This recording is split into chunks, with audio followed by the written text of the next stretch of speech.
সময় বেশি নেই। তখন কিন্তু মালুম হয় সর্বনাশ, কেন যে মানুষের কথা শুনলাম না, শুনলে তো আর এমন হতো না। কেমন? তাই তো মনে মনে চিন্তা করলেন, তারা যুধিষ্ঠির আমার কাছে প্রশ্ন করেছেন বটে, কিন্তু এত সহজে তার উত্তর আমি দেব না, ওকে ঠকিয়ে তবে শিক্ষাটা দেবো। তো যাক, দেখে বলছে, শোনো দাদা, আজ আমার একটা জরুরি কাজ মনে পড়ে গেছে, আমি বাসায় যাচ্ছি, তবে অন্যদিন তোমার এই প্রশ্নের উত্তর আমি দেবো।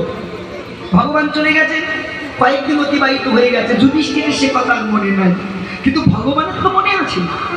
একদিন যুধিষ্ঠিরকে ডেকে বললো, দাদা চলো না বনক ভ্রমণ করে আসি। দুজন গেছে বনক ভ্রমণ করতে। যুধিষ্ঠির দেখলো কি জানো বাবা, বিশাল একটা পেড় মানে গাছ, ওই গাছে একটা মধুমক্ষী চাক বেঁধেছে, মানে মৌমাছি চাক বেঁধেছে।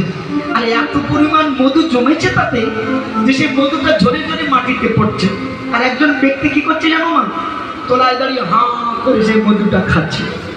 যখন মধুটা খাচ্ছে, যুধিষ্ঠির দেখতে পেলেন যে পিছন থেকে বিশাল একটা অজগর সাপ ওকে গ্রাস করতে আসছে।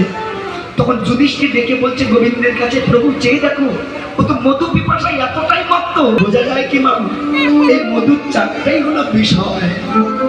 আপনি আমি বিষয়ে আসক্তিতে এতটাই মত্ত যে দিন দিন যে কাল আমাদের গ্রাস করতে আসছে, সেদিকে আমাদের কারো লক্ষ্য নাই। বিষয়ে আমরা এতটা মত্ত, আমরা সবাই সেই বিষয়ে ভোগেই ব্যস্ত।